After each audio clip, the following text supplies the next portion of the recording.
자, 우리 하나님의 말씀 같이 보겠습니다. 오늘 데살로니가전서 4장 11절로 12절 말씀입니다. 신약 성경 데살로니가전서 4장 11절과 12절. 우리 하나님의 말씀을 함께 합독합니다. 시작. 또 너희에게 명한 것 같이 조용히 자기 일을 하고 너의 손으로 일하기를 힘쓰라. 이는 외인에 대하여 단정히 행하고 또한 아무 궁핍함이 없게 하려 함이라. 아멘. 기도합니다. 주님, 오늘도 우리에게 말씀하여 주옵소서. 예수님 이름으로 기도하옵나이다. 아멘. 저는 오늘 본문 데살로니가전서 4장 11절로 12절 말씀을 가지고 조용한 순종이 있는 일상이라는 제목으로 하나님 말씀을 증언하려고 합니다. 자, 가만히 귀를 대고 세상이 우리에게 자주 속삭이는 소리를 한번 떠올려 보십시오. 그 귀 속에 이런 속삭임을 여러분 혹시 들어본 적 없으십니까? 더 높은 자리에 올라가라. 너는 지금 낮은 자리잖아. 넌 지금 실패한 거야. 더 큰 목소리를 내라. 넌 바보 아니냐? 좀 더 네 주장을 좀 펼쳐나가봐. 야, 남들보다 더 화려하게 살아야지. 그게 뭐냐? 거기다가 구질구질하게 그러면 되겠니? 네가 정말 대단한 사람이라는 것을 한번 증명해 봐. 그래야 남부럽지 않게 떵떵거리며 살 수 있고 이 세상에 영향력을 행사할 수 있다고 여기게 하는 그런 속삭임이 사실 우리를 괴롭힙니다. 세상이 정의하는 선한 영향력이란 대체로 힘과 권력을 거머쥐고 대중 앞에서 유명세를 떨치며 요란하게 무언가를 바꿔내는 모습이라고 생각합니다. 그런데요, 오늘 성경 본문에서 하나님은 사도 바울을 통해 세상을 변화시키는 전혀 다른 방식, 아니 가장 강력하고 혁신적이고 혁명적인 방식이 무엇인지를 우리에게 제시합니다. 그것은 무대 위에서 펼쳐지는 일시적인 화려함이 아닙니다. 우리의 가장 평범한 일상, 잠잠한 가운데 이 잠잠함 속에 감추어진 묵직한 신앙적 영적 폭발력입니다. 이게 11절 말씀이에요. 조용히 자기 일을 하고 너의 손으로 일하기를 힘쓰라. 이 말씀의 참된 의미를 제대로 깨닫기 위해서 우리는 1세기 로마 제국 시대로 가야 합니다. 그리스에서 두 번째로 큰 도시인 북부 마케도니아 지방 에게해 북서쪽 해안에 위치한 중요한 항구 도시 데살로니가.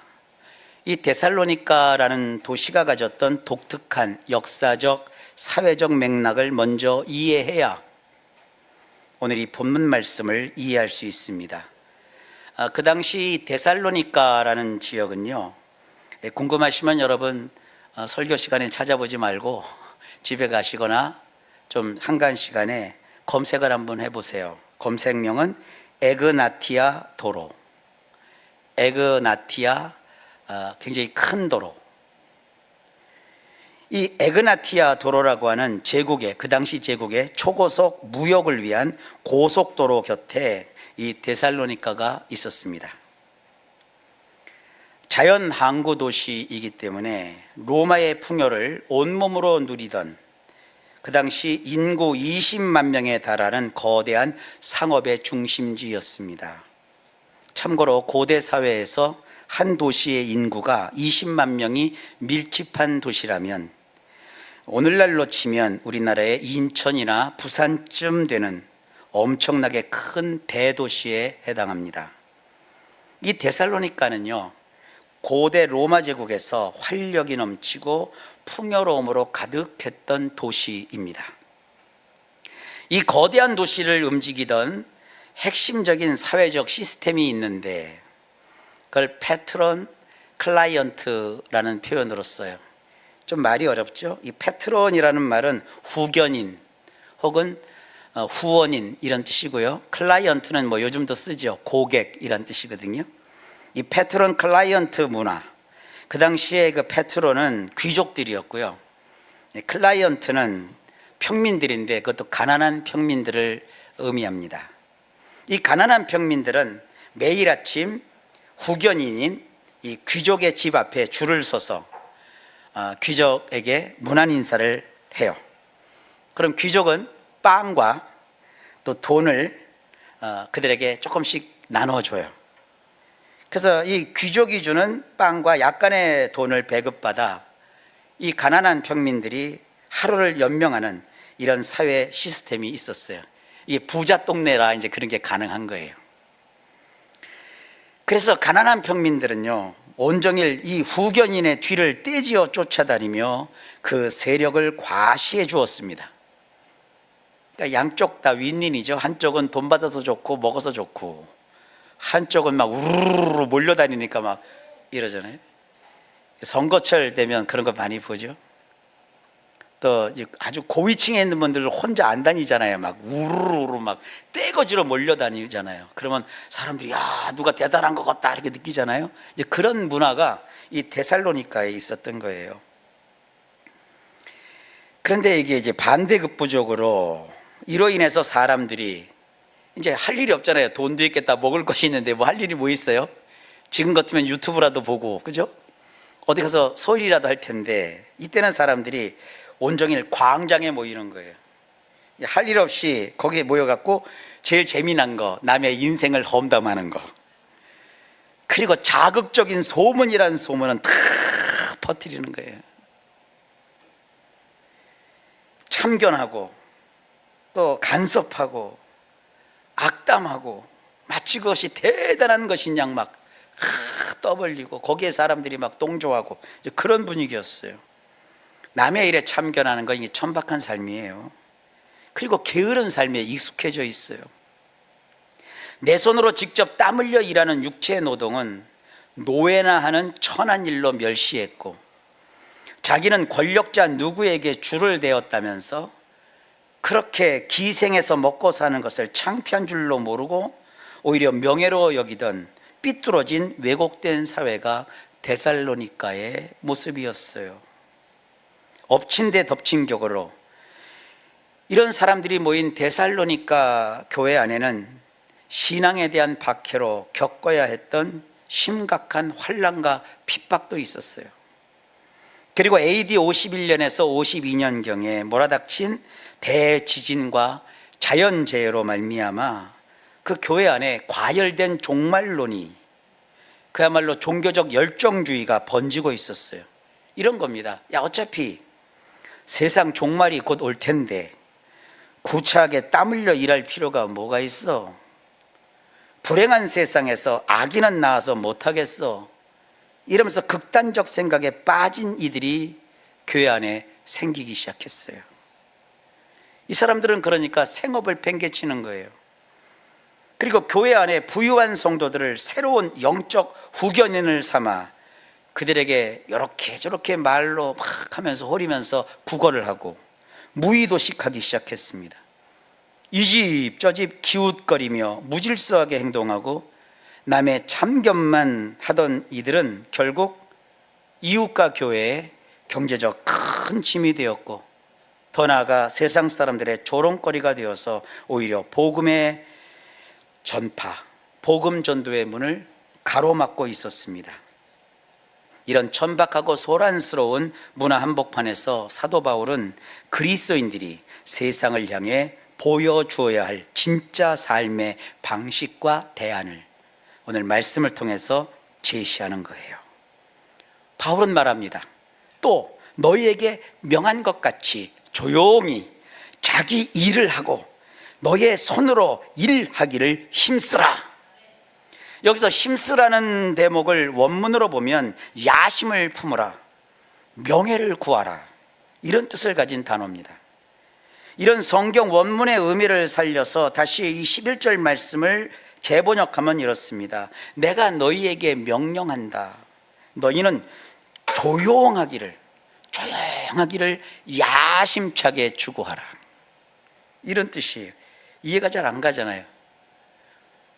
야심을 가져야 되는데 막 유명해지고 거시고 막 소란스럽고 내가 이렇게 잘났어, 그런데 야심 갖지 말고 나는 조용합니다. 나는 잔잔합니다. 나는 아무것도 내세울 것이 없습니다. 그렇게 살도록 그런 야심을 품으래요. 세상은 더 높아지고 더 유명해지기 위해 보이스 비 앰비셔스, 야심을 품으라고 가르치지만 바울은 도리어 세상의 소란함과 비교의식에서 너희는 완전히 물러나라. 하나님 앞에서 자기 내면을 잔잔하게, 그런 신앙적 평정심을 지키는 일에 거룩한 야심을 품으라고 도전합니다. 이는 결코 세상을 피하여 운둔하는 무기력함이 아닙니다. 머리 깎고 산에 들어가라, 그런 뜻이 아니에요. 끊임없는 선동과 혐오, 끝없는 비교와 불안이 판치는 세상 한구운데서 흔들림 없이 그리스도라는 닻에 영혼을 고정하는 가장 강력하고 강인하고 평화로운 영적 상태를 의미합니다. C.S. 루이스는 영광의 무게라는 그 글에서 그러한 고요함과 이웃을 향한 태도를 이렇게 연결지어 아름답게 설명을 합니다. 이 유명 작가의 글을 보면 참 대단해요. 뭐라고 설명했는가 한번 들어보세요. 우리가 매일 마주하는 사람들 중에 평범한 사람은 단 한 명도 없습니다. 여러분은 단 한 번도 단순한 필멸자, 곧 그냥 그렇게 살다가 결국 죽어버리고 마는 존재와 대화를 나눠본 적도 없습니다.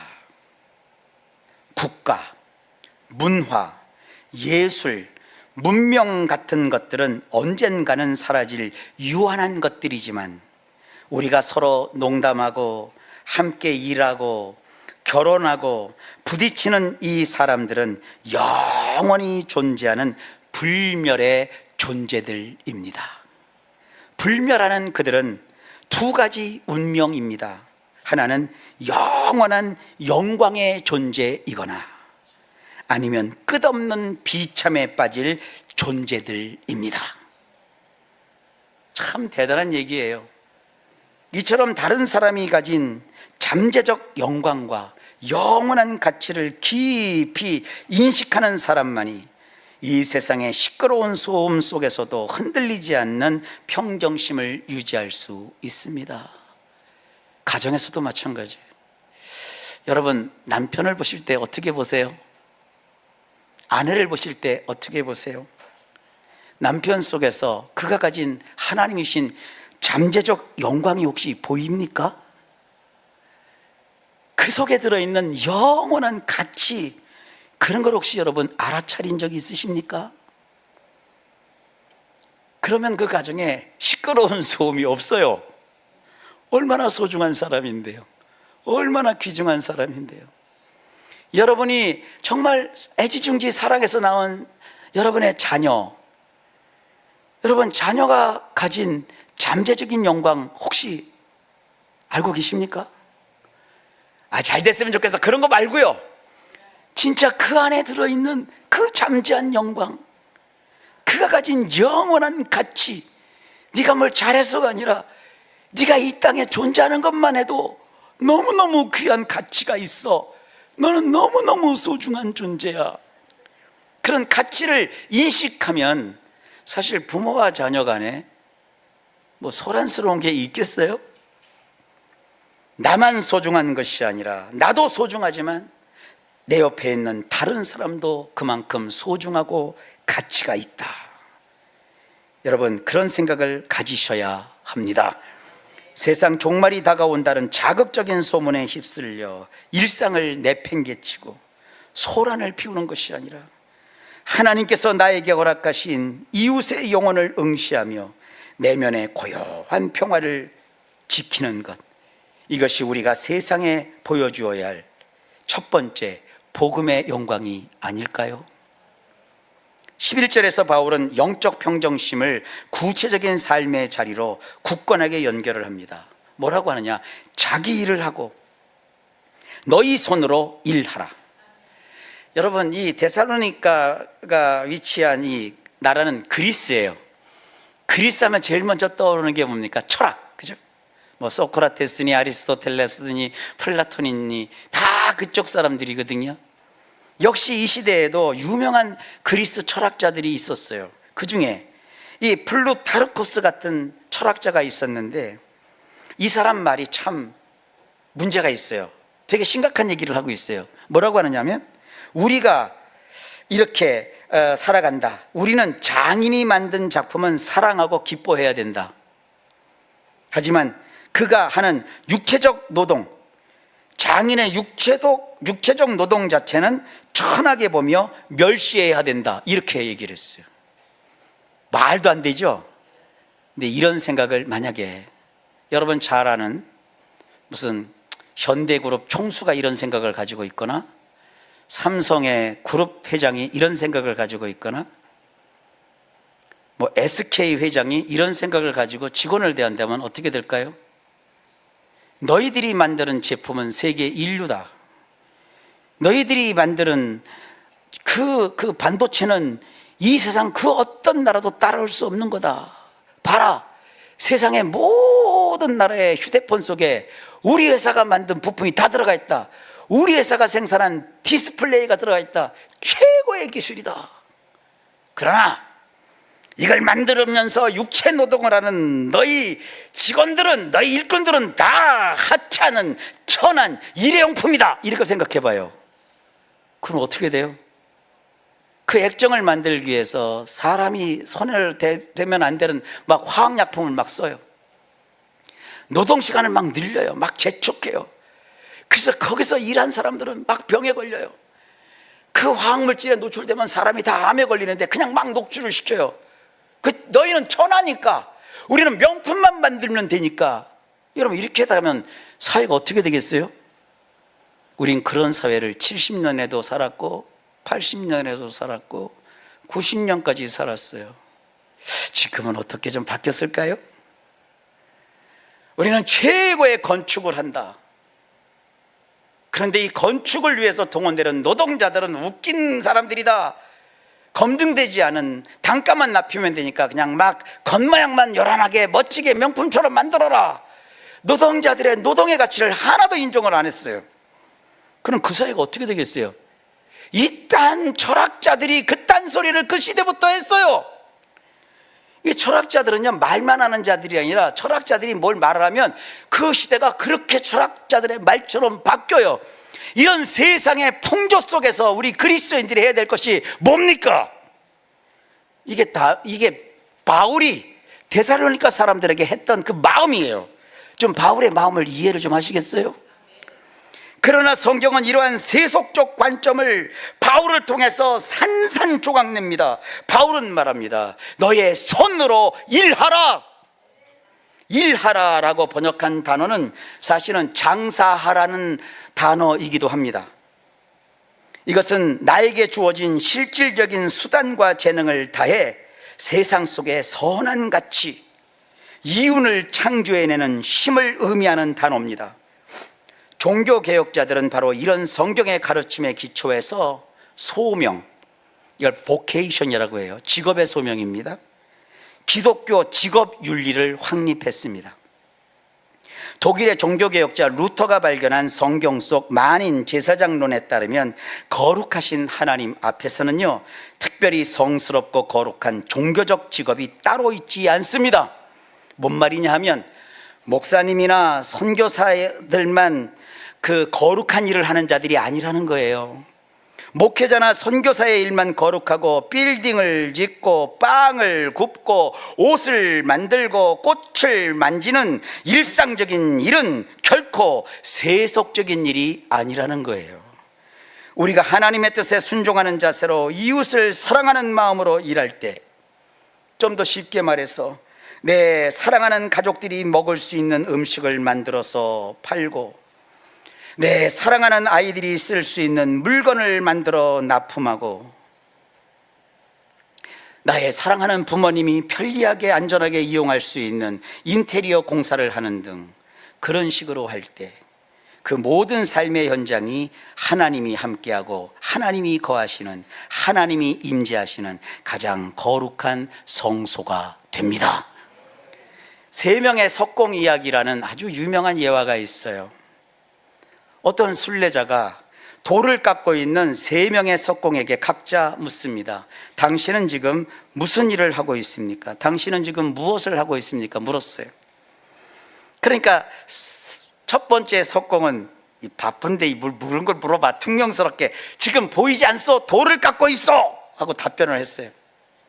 두 번째 석공은 한숨을 푹 쉬면서 아휴 내 팔자야, 먹고 살기 위해 지금 돈을 벌고 있어, 이렇게 얘기를 했어요.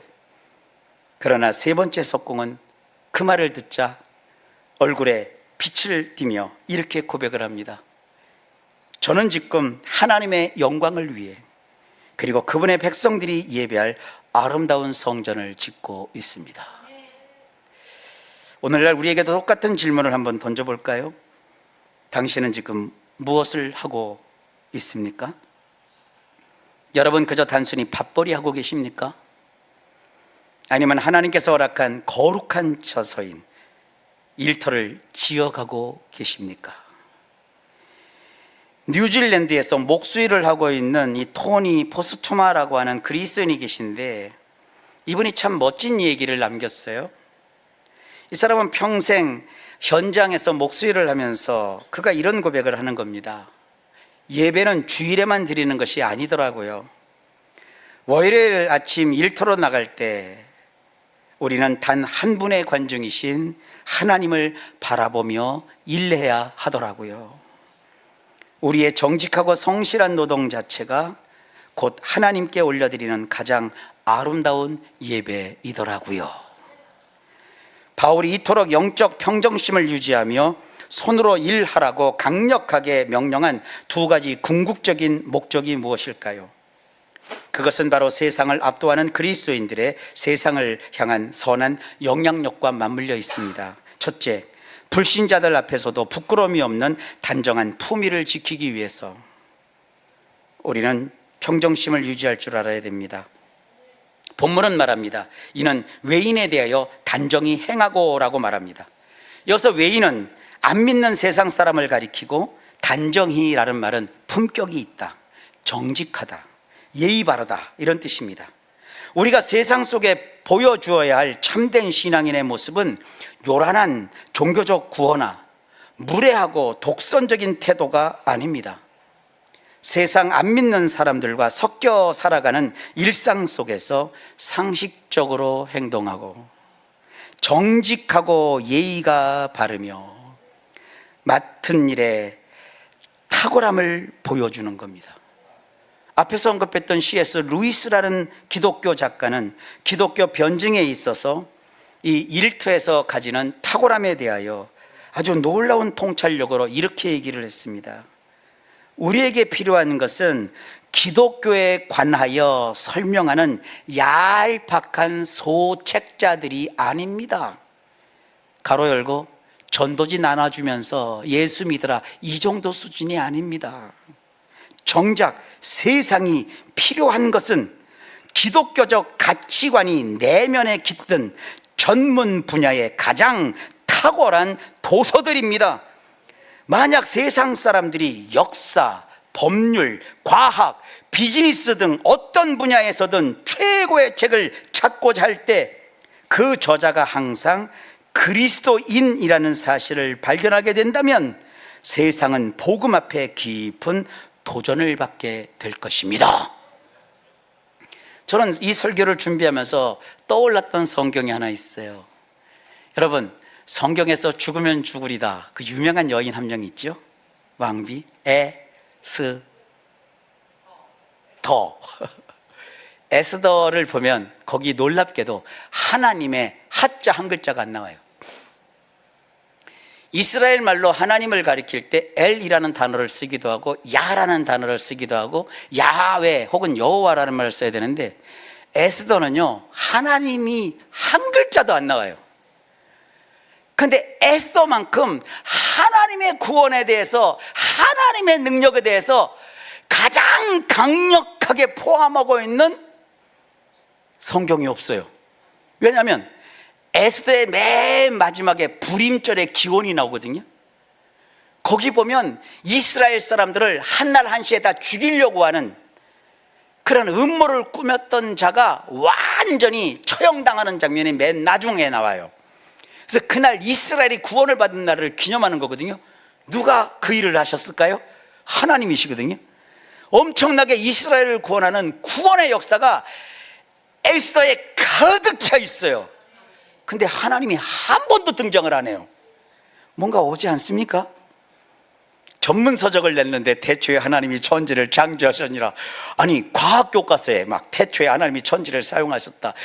무슨 예수를 믿으면 행복하다. 뭐죠?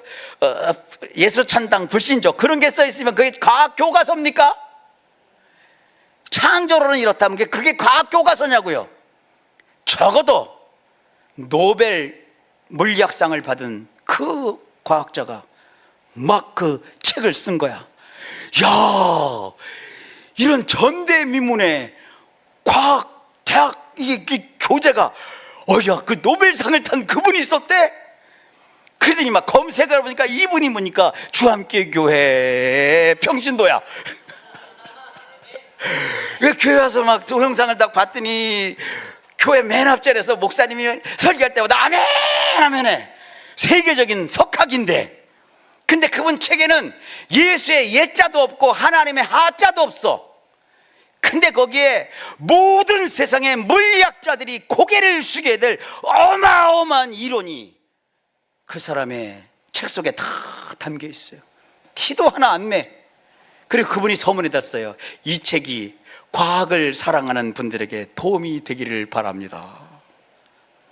그분 앞에 나와서 하나님 어디 있느냐 이럴 사람이 있을 것 같습니까? 당신을 지혜롭게 하신 그분, 당신을 이 높은 자리까지 올리신 그분, 도대체 그분이 누굽니까?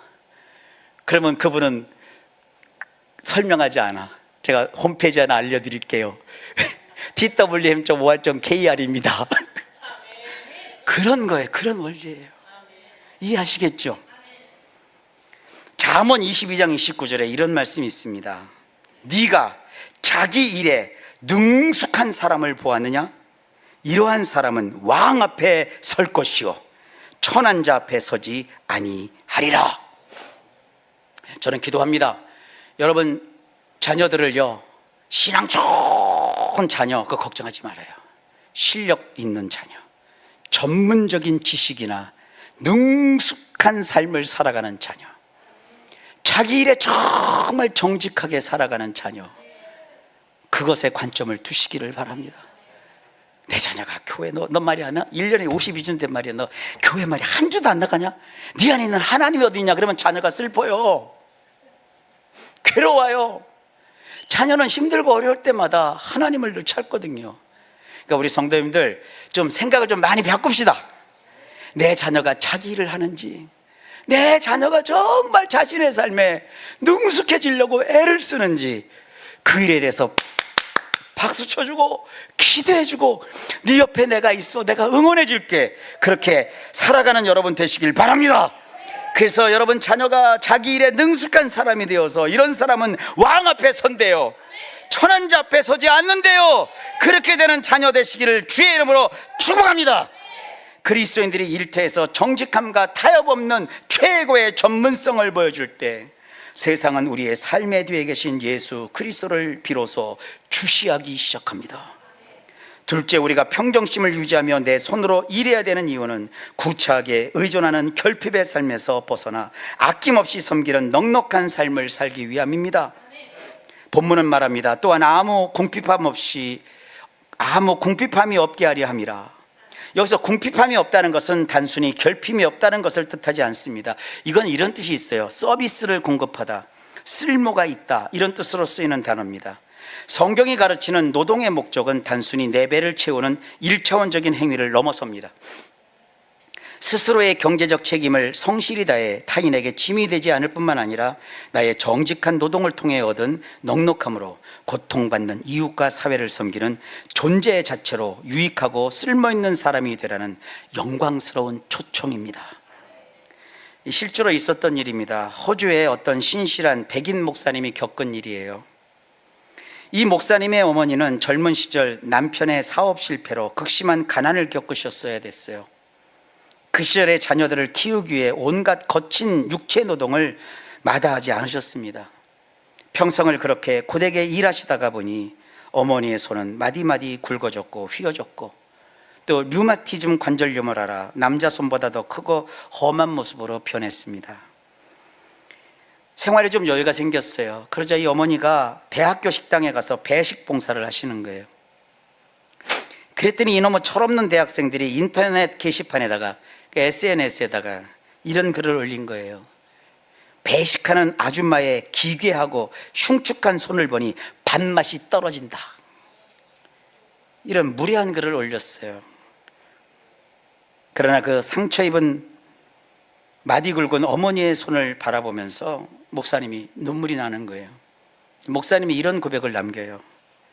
저에게 있어 어머니의 거칠고 일그러진 손은 자식들을 위해 평생 눈물과 땀으로 헌신해 오신 세상에서 가장 아름답고 눈부신 영광의 품격이었습니다. 사랑하는 성도 여러분, 우리의 죄를 대속하기 위해 십자가에서 굵은 대못에 박히시고 구멍이 숭숭 뚫려 흉측하게 찢겨져 나갔던 예수님의 손이야말로 인류를 구원하신 하나님의 가장 거룩한 품격의 손 아닙니까? 노동의 신성한 가치를 아는 성도의 손, 일터에서 땀 흘려 일하느라 굳은 살이 박이고 거칠어진 성도의 손은 부끄러운 손이 아닙니다. 이 시간에 마디지고 휘어진 거칠거칠한 여러분의 손을 한번 좀 바라보십시오. 그 손은 그리스도를 닮아 이 땅에서 하나님의 창조와 섭리를 이어가는 세상에서 가장 아름답고 고귀한 품격 있는 손입니다. 그 손과 우리 예수님의 손은 닮아 있습니다. 이 손을 잊지 마십시오. 세상 속에 선한 영향력을 끼치는 품격 있고 베푸는 성도의 삶이 무엇일까요? 세상을 진동시키는 진짜 복음의 능력은 무대 위에 화려하고 현란한 조명이 있지 않습니다. 그것은 월요일 아침 여러분이 묵묵히 출근하는 삶의 현장, 여러분의 땀방울이 흐르는 평범한 일터 속에 고스란히 감춰 있습니다. 세상 사람들은 남들보다 더 돋보이기 위해 안달하며 소란을 피우고 더 힘있는 권력자의 줄을 잡으려고 기웃거립니다. 그러나 하나님 앞에서 코람데오의 삶을 사는 우리는 소란스럽고 흔들리는 세상 한가운데서 하나님이 주시는 참된 내면의 평화를 그 무엇보다 야심차게 열망해야 합니다. 남의 삶을 시기하며 기웃거리기보다 하나님이 오늘 나에게 단독으로 허락하신 은사와 부르심의 자리에 감사함으로 침착하게 집중하십시오. 비록 일터에서 뜻밖의 억울한 일이나 예기치 못한 어려움을 마주할지라도 분노와 원망으로 반응하지 말고 예수 그리스도의 성품으로 이웃과 협력하며 사랑하는 성도 여러분들 정직함으로 돌파하십시오. 여러분이 매일 정직하게 흘리는 신성한 땀방울은 스스로의 삶을 단정히 책임질 뿐만 아니라 나아가 곤고한 이웃에게 넉넉하고 아름다운 사랑을 흘려보내는 거룩한 통로가 될 것입니다. 우리가 걷는 고요하고 예의 바른 일상의 발걸음이야말로 복음을 불신하고 조롱하는 세상의 입을 다물게 하며 그리스도의 십자가 사랑을 명확히 증명하는 가장 위력적인 복음의 선포가 될 것입니다. 이 위대한 일상의 기적을 매일매일 승리하면서 살아내시는 저와 여러분 모두가 되시기를 우리 주 예수님의 이름으로 간절히 축원합니다. 기도합시다. 하나님, 우리 성도님들 정말 세상살이 참 많이 수고합니다. 일상에 스며든 조용한 순종이 얼마나 대단한 하나님의 역사하심과 능력인 것을 잘 오늘 말씀을 통해 알게 하셔서 하루하루의 삶을 보람되게 살게 하여 주시고 서로의 가치와 서로의 영광을 깨닫는 능력을 주셔서 모두가 평안하게 평온하게 여호와 샬롬을 누리며 주어진 인생을 살아내도록 도와 주옵소서. 예수님 이름으로 간절히 기도하옵나이다. 아멘.